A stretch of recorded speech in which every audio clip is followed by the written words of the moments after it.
Hello friends, A to Z Chintalli కిచెన్కి స్వాగతం. ఇప్పుడు మనం చూడబోయేది అల్లం వెల్లుల్లి పేస్ట్.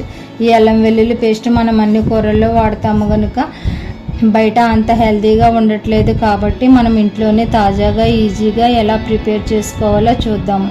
నేను చెప్పిన విధంగా చేసుకుంటే 2 నెలలు నిల్వ ఉంటుంది. దీనికి కావలసినది 1/2 కేజీ అల్లం.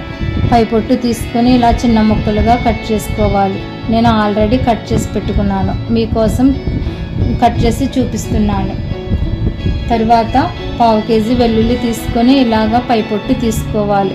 నేను ఆల్రెడీ తీసి పెట్టుకున్నాను. ఇలా ప్రిపేర్ చేసుకోవాలి. ఇప్పుడు మిక్సీ జార్ తీసుకొని అల్లం ముక్కలు వేసుకోవాలి. తర్వాత వెల్లుల్లి రెమ్మలు వేసుకోవాలి.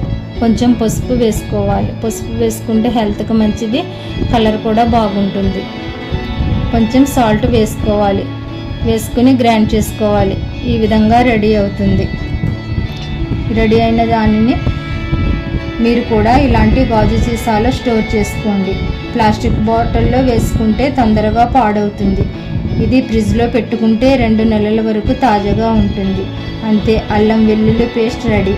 మరిన్ని వీడియోస్ కోసం మా ఛానల్ని సబ్స్క్రైబ్ చేయండి. Thank you for watching.